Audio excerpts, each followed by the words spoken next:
Hi, welcome to Sherin's kitchen. இன்றைக்கி நம்ம ஷெரின்ஸ் கிச்சனில் ஒரு சைடிஷ் ரெசிபி தான் பண்ண போகிறோம். அதுவும் முட்டை வச்சு தான் பண்ண போகிறோம். எக் பாஜி பண்ண போகிறோம். நம்ம நார்த் இந்தியன் ஸ்டைலெலாம் சொன்னிங்கன்னா எக் பாஜின்னு சொல்லுவாங்க. அதை நம்ம ஊரில் சொன்னால் முட்டை பொடி மாஸ் அப்படின்னு சொல்லிட்டு சொல்லலாம். அதுதான் இன்றைக்கி நம்ம பண்ண போகிறோம். இது வந்து சப்பாத்தி கூட வச்சு சாப்பிட்றதுக்கும் ரொம்ப நல்லாயிருக்கும். அதே சமயம் நம்ம சாதம்லாம் செஞ்சோம்னா சைடிஷை பொரியல் மாதிரி வச்சு சாப்பிட்றதுக்கும் ரொம்ப நல்லாயிருக்கும். அதுதான் இன்றைக்கி நம்ம பண்ண போகிறோம். அதுக்காக பார்த்திங்கன்னா நான் முட்டை வேக வச்சுருக்கேன். அது வெந்ததுமே நம்ம அப்படியே தாளிச்சிடுறது தான். இப்போ அதுக்குள்ளேயே நான் வெங்காயம்லாம் வெட்டி எடுத்துறேன். அப்புறமா நம்ம சேனலை இன்னும் சப்ஸ்கிரைப் பண்ணாமல் இருந்தீங்கன்னா கண்டிப்பாக சப்ஸ்கிரைப் பண்ணி வச்சுக்கோங்க. ஏன்னா நான் போடுற ரெசிபி உங்கள் எல்லாருக்கும் கண்டிப்பாக பிடிக்கும் நான் நம்புகிறேன். சப்ஸ்கிரைப் பண்ணி வச்சுட்டு அதோட பெல் பட்டனையும் ப்ரெஸ் பண்ணி வச்சுக்கோங்க. அப்போ தான் நான் போடுற வீடியோவோட நோட்டிஃபிகேஷன் உங்களுக்கு வரும்.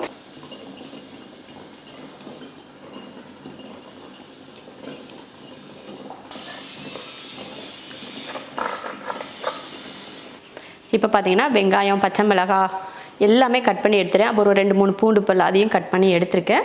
இப்போ வந்து நம்ம தாளித்து விட்டுறலாம். ஒரு பேன் வச்சுட்டு எண்ணெய் ஊற்றிக்கலாம். பார்த்தீங்கன்னா எண்ணெய் நல்லா காஞ்சிருச்சு. 2 பெரிய வெங்காயத்தை சின்ன சின்னதாக வெட்டி எடுத்துருக்கேன். அதையும் சேர்த்துடலாம். அடுத்து ஒரு 2-3 பூண்டு பல் அதையும் குட்டியாக கட் பண்ணியிருக்கேன். கொஞ்சம் கருவேப்பிலை, ஒரு 2 பச்சை மிளகாய். இப்போ இதை வதக்கிடலாம்.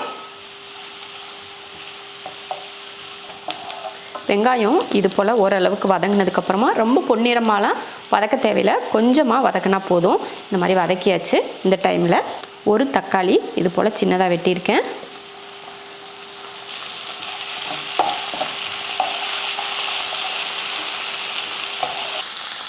ஒரு 1/4 ஸ்பூன் அளவுக்கு இஞ்சி பூண்டு பேஸ்ட்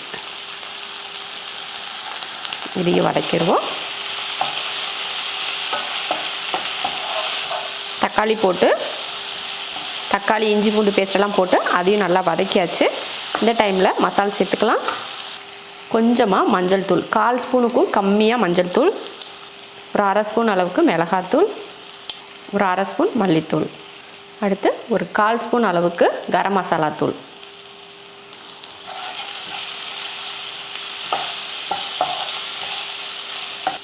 அவ்வளோதான். மசால் போட்டு இது போல் நல்லா அந்த பச்சை வாடை போகிற வரைக்கும் வதக்கிட்டு இந்த டைமில் நம்ம இதில் முட்டை ஊற்றிடலாம். இதில் ஒரு 2 முட்டை ஊற்றிக்கலாம்.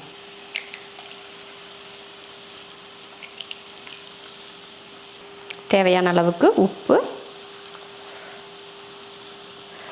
இதை கலந்துருவோம்.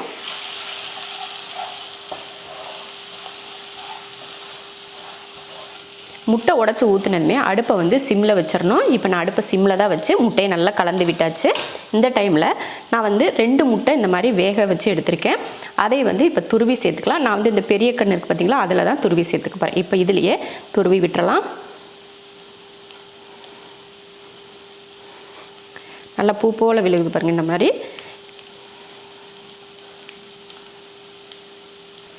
அவ்வளோதான். இந்த மாதிரி துருவியாச்சு. ஒன்று பார்த்திங்கன்னா முழுசாகவே விழுகும், அதனால் ஒன்றும் இல்லை. இப்போ மறுபடியும் இதை கலந்து விட்ருவோம். பாருங்கள், இந்த மாதிரி லைட்டாக அப்படி கிளறி விட்டால் போதும். ரொம்ப எல்லாம் கலந்து விட தேவையில்லை. இந்த மாதிரி கலந்து விட்டுட்டு இது கூட கொஞ்சம் மல்லித்தலை சேர்த்துடலாம்.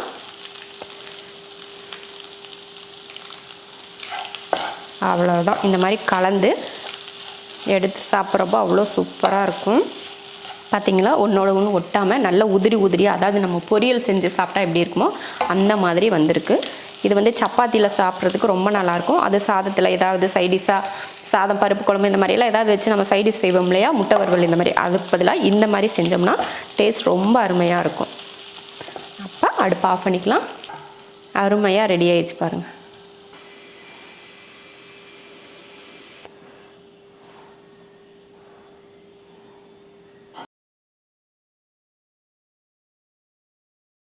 இந்த மாதிரி சைடிஷ்க்கு வந்து சும்மா கூட நம்ம சாப்பிட்லாம். அந்தளவுக்கு ரொம்ப நல்லாயிருக்கும். சூப்பராக இருக்குது. நம்ம உடச்சும் முட்டை ஊற்றிருக்கோம், அப்புறம் வேக வச்ச முட்டையும் சேர்த்துருக்கோம். 2 கலந்து இருக்கிறப்போ சாப்பிட்றதுக்கு ரொம்ப நல்லாயிருக்கு. நல்லா அது பார்த்திங்கன்னா தனித்தனியாக ஒவ்வொன்றுமே பிரிஞ்சு தனித்தனியாகவே இருக்குது பாருங்கள். பார்க்குறதுக்கு ரொம்ப நல்லாயிருக்கு. கண்டிப்பாக இது சப்பாத்தியில் வந்து இதை ரோல் பண்ணி அப்படியே சாப்பிட்டோம்னா ரொம்ப அருமையாக இருக்கும். இந்த ஸ்கூல் காலேஜ் போகிற பிள்ளைங்களுக்குமேவும் காலையில் நேரத்தில் சப்பாத்தி செஞ்சுட்டு இந்த மாதிரி வச்சு கொடுத்து விட்டிங்கன்னா உங்களுக்கு வேலை ஈஸியாக இருக்கும். அவங்களும் லஞ்சுக்கு சாப்பிட்றதுக்கு ரொம்ப நல்லாயிருக்கும். மதிய வரைக்கும் முட்டை கொடுத்து விட்றமே எப்படி இருக்குமோ அப்படின்லாம் யோசிக்கவே வேணாம், ரொம்ப நல்லாயிருக்கும். ஏன்னா நான் பாப்பாவுக்குமே இது போல் நான் கொடுத்து விட்ருக்கேன், தம்பிக்கு பாப்பாவுக்கு இது போலயே கொடுத்து விட்ருக்கேன். ரொம்ப நல்லாயிருக்கும். நீங்களும் இதே போல் ட்ரை பண்ணுங்கள், ரொம்ப நல்லாயிருக்கும். அப்புறம் பார்த்திங்கன்னா நம்ம கிச்சனுக்கு இன்னொரு பொருள் வாங்கினேன், அது என்னன்னு காட்டுறேன் உங்களுக்கு. இது அப்புறமா சாப்பிட்டுக்கிறேன், இது இருக்கட்டும். அப்புறம் பார்த்திங்கன்னா இதுதான் நம்ம புதுசாக இப்போ வாங்கியிருக்கேன். எதுக்காக இது வாங்கினேன்னா பாத்திரம் கழுவி போடுறதுக்காக வாங்கியிருக்கேன். பாத்திரம் கழுவி போகிறதுக்கு ஒரு ட்ரே இருந்தால் போதும், ஆனாலும் அதில் இருக்க தண்ணியெல்லாம் வடியணும் இல்லையா, அதுக்காக தான் சரி இது வாங்கலான்னு வாங்கினேன். இது வாங்காமல் வேறு கூட வாங்கியிருக்கலாம், ஆனால் நம்ம போட்டிருக்க கவுண்டர் டாப் வந்து இந்த மாதிரி தண்ணியெல்லாம் வெளியில் வராமல் ஒரு ஃபீடிங் மாதிரி வைப்பாங்க பார்த்திங்களா, அந்த மாதிரிலாம் வைக்காமல் ப்ளைனாக விட்டுருக்கிறதுனால நம்ம பாத்திரம் கழுவி வச்சோம்னா அந்த தண்ணியெல்லாம் வலிஞ்சு கீழே தான் வருது. அதுக்காக இது வேணும்னு சொல்லிவிட்டு நான் அமேசானில் தான் இது வாங்கினேன். இது வாங்கினதுக்கு ரீசன் என்னென்னா, இதை பாருங்கள், இது ட்ரே இருக்குது. நம்ம பாத்திரம் கழுவி போட்டாலுமே தண்ணி வந்து இதில் போய் வடிஞ்சுக்கும். அதுக்காக தான் நான் வந்து இந்த இதை தேடி வாங்கினேன். நான் ரொம்ப நாள் தேடிகிட்டே இருந்தேன். அப்புறம் தான் இது பார்க்குறப்போ பாத்திர ஸ்டாண்ட் அப்படின்னு சொல்லி பார்க்குறப்போ இது இருந்தது. இந்த மாதிரி ட்ரேயோடு இருக்கவும் சரி இது நம்ம கிச்சனுக்கு செட் ஆகும் அப்படின்னு சொல்லிட்டு இது வந்து நான் வாங்கிட்டேன். அமேசானில் தான் வாங்கினேன். அப்புறமா பார்த்திங்கன்னா இதில் ஸ்பூனெல்லாம் போட்டு வச்சுக்கிறதுக்கு, அப்புறமா நம்ம குக்கர் வெயிட்டெல்லாம் இதில் போட்டு வச்சுக்கலாம் பார்த்திங்களா. கழுவுனோம்னா உள்ளே போட்டுட்டு தேடிக்கிட்டு இருப்போம். சரி இதுக்குள்ளே போட்டு வச்சுட்டா நமக்கு ஈஸி. சரி இதுவும் நல்லா இருந்துச்சு பார்க்குறதுக்கு. அதே போல் ஸ்டீலும் பார்த்திங்கன்னா பார்க்க ரொம்ப நல்லா இருந்துச்சு. ரிவ்யூ நிறைய நல்லா இருந்தது. நிறைய பேர் வாங்கி ஃபோட்டோலாம் போட்டு ரிவ்யூ போட்டிருந்தாங்க. அதனால் இது வாங்கலான்னு வாங்கினேன். அப்புறம் இதோட ரேட் என்ன அப்படின்னு பார்த்தீங்கன்னா 1500 ரூபாய்க்கு வாங்கினேன். இது நான் ஆர்டர் போட்டு ஒரு வாரம் கழிச்சு தான் வந்துச்சு. வர்ற வரைக்குமே எனக்கு இது கொஞ்சம் பயமாக தான் இருந்துச்சு. எப்படி வருதோ, இதோட ஸ்டீல் எப்படி இருக்கோ அப்படின்ற மாதிரிலாம் கொஞ்சம் பயம் இருந்துச்சு. வாங்கினதுக்கப்புறம் பார்த்திங்கன்னா ரொம்ப நல்லா இருந்துச்சு. இதில் கைப்பிடி கூட கொடுத்துருக்காங்க. இந்த மாதிரி நம்ம தூக்குறதுக்கு செய்கிறதுக்கு ஈஸியாகவும் இருக்குது. இந்த ட்ரே இருக்குது பார்த்திங்கன்னா, இந்த ட்ரேவை வெளியில் எடுத்து தண்ணி வடிஞ்சிருக்க தண்ணியை கீழே கொட்டி விட்டுட்டு நம்ம பாத்திரத்தை கழுவிட்டு பாத்திரத்தை எடுத்து நம்ம வேறு இடத்துல வச்சுக்கலாம். இது எடுத்து இதோட இடத்துல போய் நம்ம வச்சிடலாம்.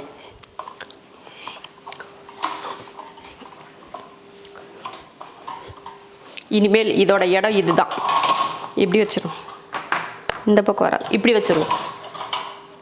இனிமேல் உன்னோட இடம் இதுதான், நீ இங்கே தான் இருக்கணும். ஓகேவா? ஓகே, இதுதான் இதோட இடம். இனிமேல் அஸ்மா வந்து சொல்லிச்சு, நானே எடுத்து இல்லை முதல்ல நான் தான் பாத்திரம் கழுவி போடுவேன்னு சொன்னான். நான் வந்து வீடியோவில் காட்டிட்டு தான் உனக்கு இது பாத்திரம் கழுவி கொடுப்பேன்னு சொல்லியிருந்தேன். அதனால் சாயங்காலம் வந்ததுமே அஸ்மா பாத்திரம் கழுவி விட்டுருவோம் அப்படி தான் சொல்லுவான். ஆனால் அது வந்தால் ஒரு வேலையும் செய்ய மாட்டேங்குது. சரி இது இங்கே இருக்கட்டும். இது பார்க்குற கரெக்டாக இருந்துச்சு. அப்புறமா இந்த அகலமும் பார்த்தீங்கன்னா நான் ரொம்ப டவுட் பட்டேன். நம்ம இந்த அகலத்துக்கு வந்து இது கரெக்டாக இருக்குமா இல்லை சின்னதாக பெருசா அப்படின்ற டவுட்டுமே இருந்துச்சு. நம்ம இதுக்கு வந்து கரெக்டாக இருக்குது. தண்ணியும் கீழே வடியாது, நல்லாயிருக்கு. அதே போல் ஒரு பக்கம் தான் இது இந்த ட்ரே இழுக்க முடியும், இன்னொரு பக்கம் இழுக்க முடியாது. அதனால் இந்த ட்ரே இந்த பக்கம் இழுக்கிற அளவுக்கு நான் வந்து வச்சுக்கிட்டேன் என் கை வாக்கில். அவ்வளோதான். அருமையான ஒரு முட்டை பாஜியும் தமிழும் நார்த் இந்தியன் பாஜினா என்னது, சரி புதுவிதமாக நம்ம ஒரு பேர் வச்சுக்கலாம். முட்டை பாஜி வந்து ரெடி ஆயிருச்சு. அது போல் நீங்களும் இதே போல் செஞ்சு பார்த்துட்டு எப்படி இருக்குன்னு சொல்லுங்கள். பிடிச்சிருந்தா லைக் பண்ணிவிட்டு ஷேர் பண்ணுங்கள்.